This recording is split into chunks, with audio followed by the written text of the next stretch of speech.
All right, guys, well, I'm back today taking a look at a really awesome retro complete upper assembly chambered in 300 blackout.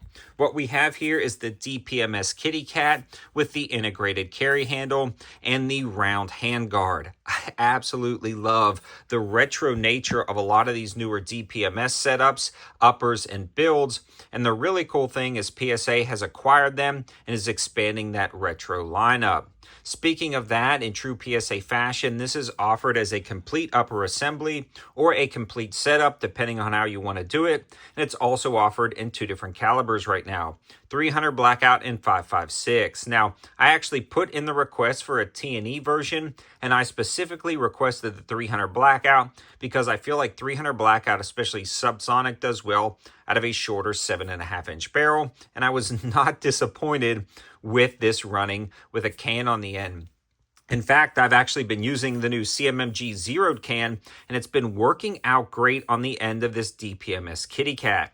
Now, this one is the 36K, so it's set up for a 9mm, but it can actually handle the pressures of a 5.56, even 308 and 6.5 Creedmoor, because it's a fully welded stainless steel can that's hub adaptable. So it's perfect with the 5/8 by 24 thread pitch, and that is the first spec and feature that I want to talk about.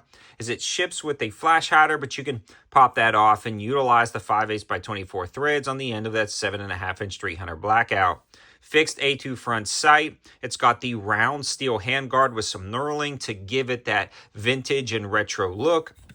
And that mates up nicely to the complete upper assembly with the integrated carry handle.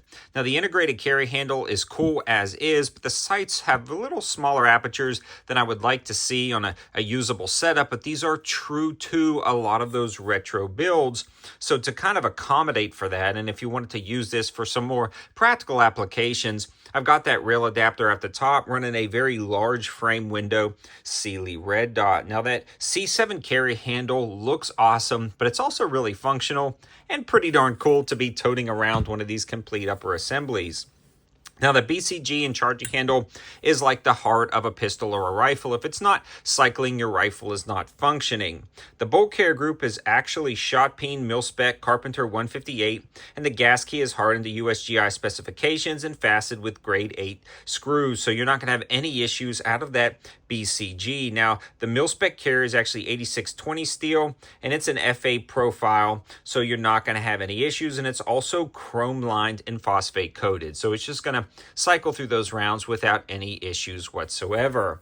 The charging handle is fairly standard.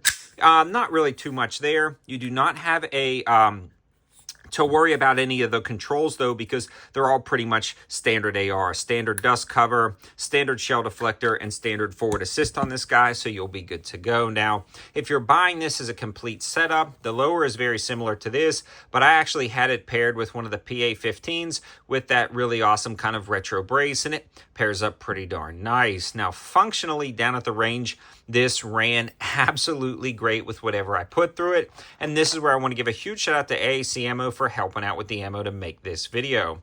Now, I ran a lot of the 150 grain AAC without a can, and this thing cycled no issues whatsoever, and it was actually surprisingly soft shooting. Even though it's a very short gas system, it lends nicely with the 300 blackout pressures, and it cycled great. The next thing I ran was a lot of subs with a can on the end of it, and this thing ran like a sewing machine. It just kept chugging along with zero feed issues whatsoever. The ejection pattern was incredibly consistent, throwing them in a nice, neat pile without any issues whatsoever. In fact, I've tried 3 different AAC subsonic loads without a single issue, and even with suppressed or unsuppressed with supersonic ammo, again, ran like a top, no issues whatsoever. If you were looking at something like this, you may wonder, what is the practical application? And honestly, this thing is just flat out cool. It's fun, it works, it runs. But also, it's very practical in the sense of 300 blackout works good out of a shorter package, especially when you're running a can on the end. You can keep a small, nimble package, run an optic on the top if you want, and really utilize this as a subsonic blasting machine. Throw a can on the end, run some subsonic ammo. You don't have to worry about reliability. It just keeps chugging along. So it could be functional for all of those shorter 300 blackout packages that you may want. Where it lacks in kind of functionality or practicality is going to be the rail system. A lot of those other uppers that PSA or even DPMS offers have some different pick rails, M-locks, or different style rail systems allowing you to attach different things, or a flat top for more versatile optics options, but that's not why you're buying the DPMS Kitty Cat. You're buying this thing because it is absolutely retro cool, and it just happens to be also incredibly functional and reasonably practical down at the range. Let me know your thoughts in the comment section below. Would you ever consider grabbing the DPMS Kitty Cat?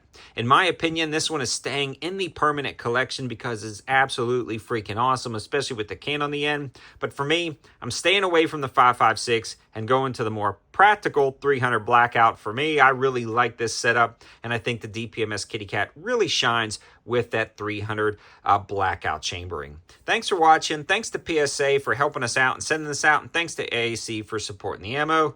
Have a good one.